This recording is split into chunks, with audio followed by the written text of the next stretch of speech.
Plants have been used for medicine purposes long before recorded history. In fact, it is one of the oldest systems of healing on the planet. Herbal medicine traces its roots back to the oldest civilizations. Today, herbal medicine continues to flourish as a healing art. Some of the history actually traces back to the image of the garden itself. This image as a wellspring of a physical and spiritual healing power, which enables us to realize that herbal and healing gardens have been with us always since the days when mankind was young, which lends richness and depth to our connection with herbs today. Although the origin of herbal healing is a subject open to many views, it is generally true that in all cultures around the world, people have known about and experimented with the curative powers of plants that grow around them. The oldest known systems of medicine in the world today are those of China and India. The origins of Chinese medicine are associated with three legendary emperors who formulated the theory of yin and yang. From the 3rd century BC to the 7th century AD, Chinese medicine was highly influenced by the philosophy and example of Taoist sages who believed in preventing disease through moderation. India's medical system is called Ayurveda, or the science of life. According to mythology, the science of Ayurveda came from the realm of the gods. So the origin of Ayurveda is difficult to determine. The Indian system, like the Chinese system, works to maintain health and prevent disease through a balance of diet, exercise, thought, and environment.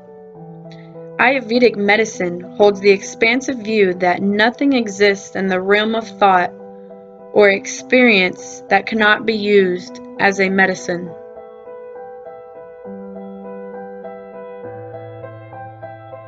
Also, the use of herbs as incense and as medicine for spiritual ceremonies has long been used and dated back to almost 10,000 BC. After the fall of Rome in AD 500, agriculture, horticulture, and medicine were preserved only through the monastic system. When Christianity made its way to the British Isles in AD 597, along with it came plants and fragments of medical knowledge guarded by the Greek and Roman masters. As time passed, the mix of nature and people's lives started to separate because of several human advancements, and the garden was never adored as it once had been. The coming of the scientific perspective, and in more present-day times of the mechanical age, turned people's eyes away from nature and the wellspring of its healing powers. In the Journal of Alternative and Holistic Medicine, the author states that it is estimated that 80% of the population worldwide uses herbs for medicinal purposes. A survey by the National Center for Complementary and Alternative Medicine showed that in 2007, 17.7% of adults use herbal medicine in a one-year period. Since then, the U.S. has continued to harness and practice medicine from Eastern civilizations, which then increases the use of herbal and holistic practices among professionals and patients. Many people who treat patients with herbal medicine usually have a master's degree in herbal medicine or a certificate in additional studies related to holistic healing or therapy. Most people who do use or treat patients with herbal medicine do not base their practices solely on science, but also as an art, a way of life, and led by a guiding philosophy.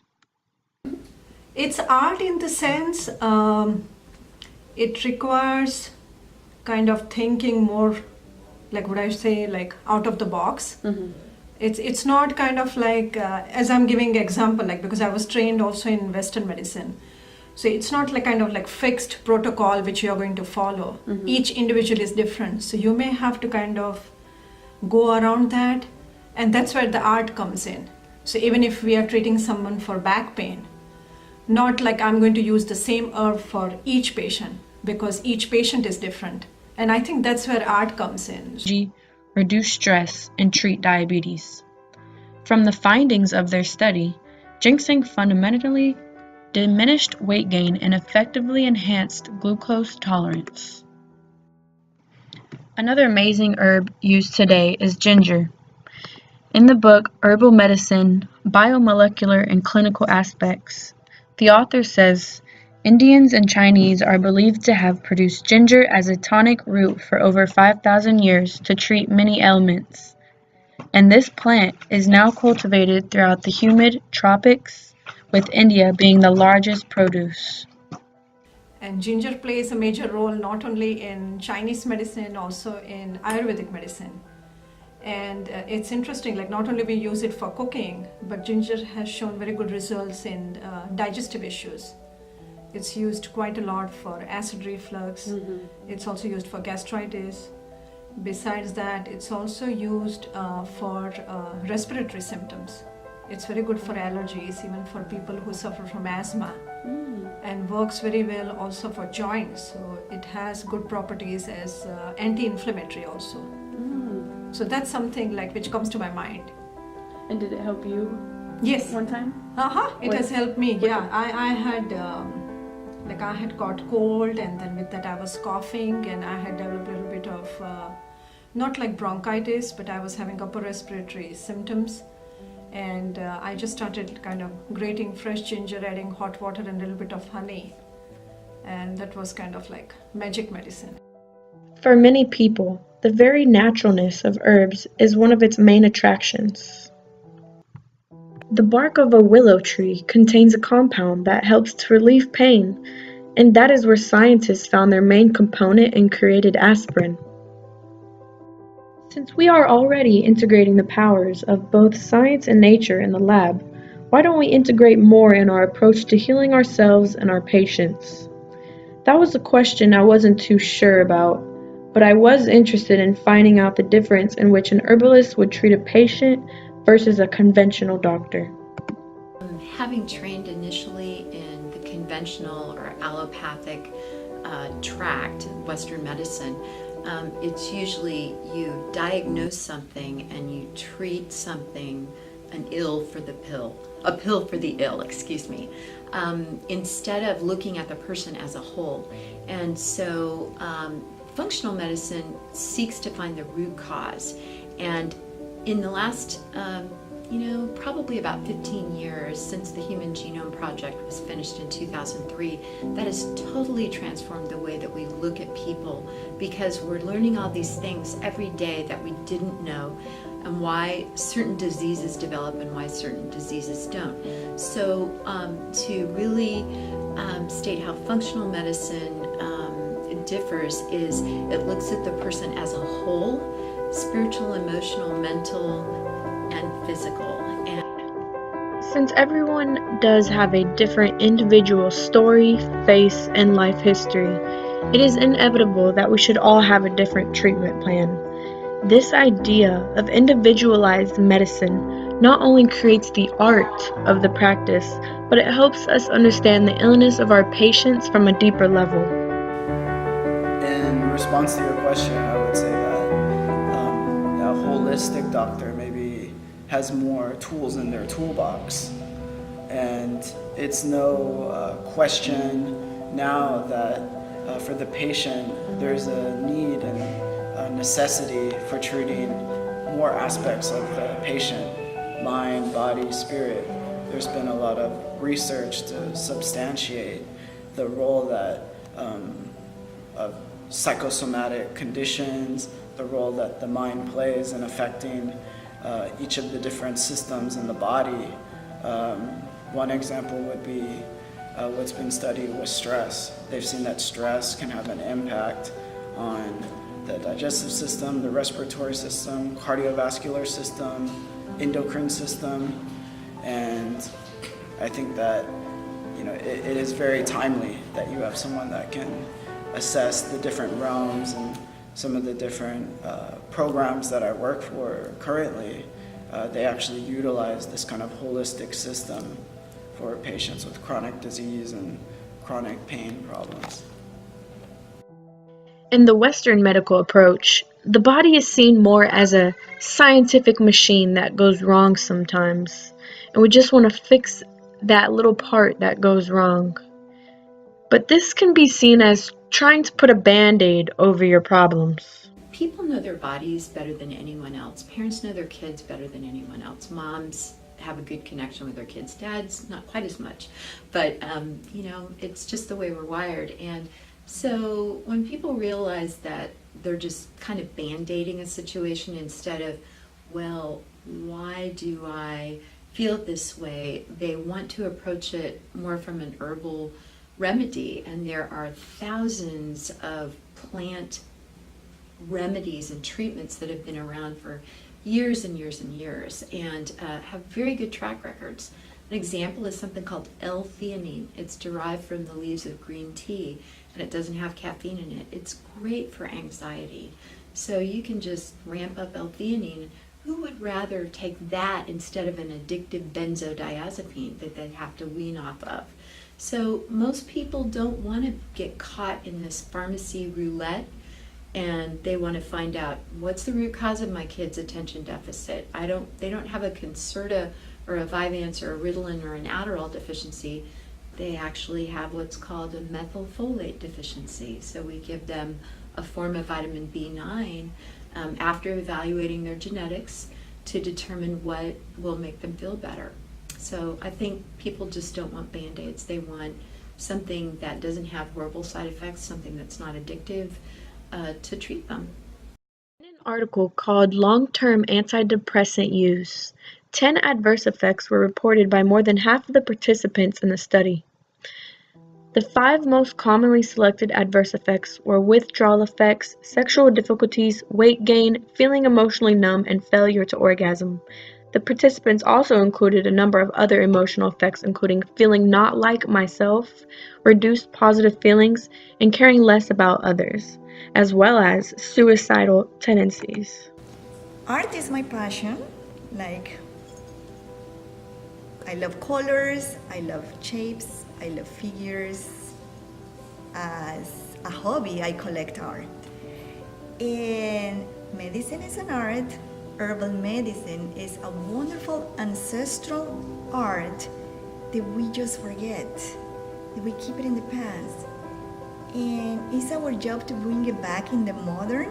So as we have contemporary art these days, or modern art, we can bring the herbal medicine as a contemporary or modern piece of art, where we can get healed, where we can have a lot of benefits, and we can create a masterpiece, or I would say that masterpiece will help us as a human body to shine, to be happier, to be healthy. Herbal medicine is a wonderful art. In some extreme cases, it can be needed to integrate the two without leaving out the quick and rapid powers of conventional medicine. In an article called Impact of Chinese Herbal Medicine on American Society, the author states, integrating the two medicines lessens the possibilities of adverse effects given by Western medicine and can still use an individualized approach to healing. Even though I would love more to emphasize that we can prevent many things if we try herbs daily, as a daily basis. And yeah, there are some pathologies or illness that they might need some chemistry, let's put it that way. And yeah, together it will be a wonderful solution. Now, what I have to add to this comment is, with natural medicine, with herbs, we do not have side effects or damaging in our body. sometimes when we find out with chemistry of pharmaceutical medicine is we put like a little path. Yes, I sold something, but I created a image on something else, and this is why it's like a little roller coaster. Oh, now I have to add something else. I have to add more medicines in order to stabilize the patient or the person.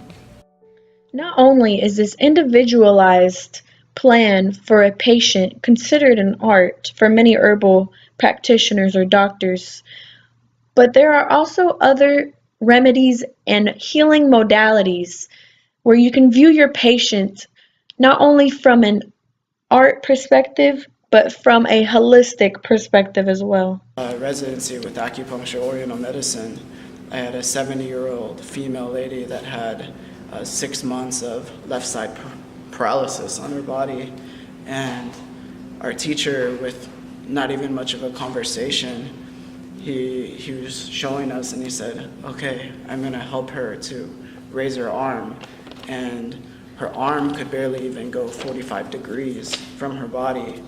He inserted 2 needles, one on the inner ankle, and then another one on the lateral side of the thigh, and then another one on the area of the ear that we coincide with the brain.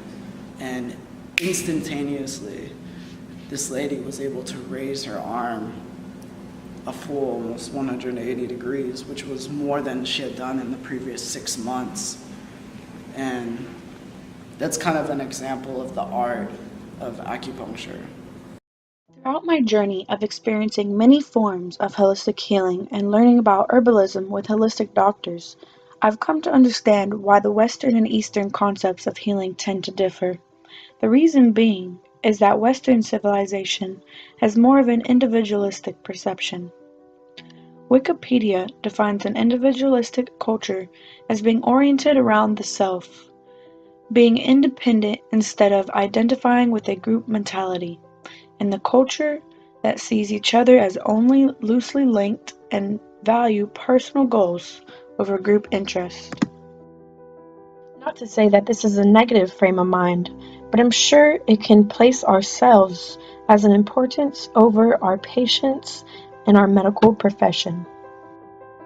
This is in contrast to Asian societies, which tend to be collectivistic in nature. This means that the members of a group would behave in ways that are more conducive to the community rather than thinking about the individual first. This frame of mind can be one of the reasons why Eastern concepts and healing include the connection of all things. The core, as I said earlier, if you don't treat the spiritual, mental, emotional issues, you're not going to dig down and provide true healing for somebody. So I may be discussing trauma in someone's life and trying to put the timeline of their life together, and then find out that, they were raped or molested by a family member. Well, that inevitably has profound effects on going forward. Or if they've had an abortion and they have post-abortion syndrome, where they're depressed or they've developed an eating disorder, and no one's addressed that. So it's an art in that you need to listen to people and let them tell their story. Kind of in my practice, I have a patient portal that has a ton of questions. So they've given me their life story before they've come in, so I can kind of put together a timeline. But you see all these things, and then, what triggered this, that triggered that, what preceded it. So it's an art when you listen, you take what they're telling you, try to tease out what might be important, or they may minimize something, but you have to go, that was right about the time your child stopped speaking and lost all their verbal milestones at 18 months. That was right about the time you gave them the MMR. Or you got mononucleosis, and from then on, you've just felt horrible. So, you just have to tease that apart and not necessarily slap a label. You've got to look at what body function we're talking about. like their energy production. That looks at mitochondria. So it's just taking the whole picture, putting it together, and that's an art. And listening is an art.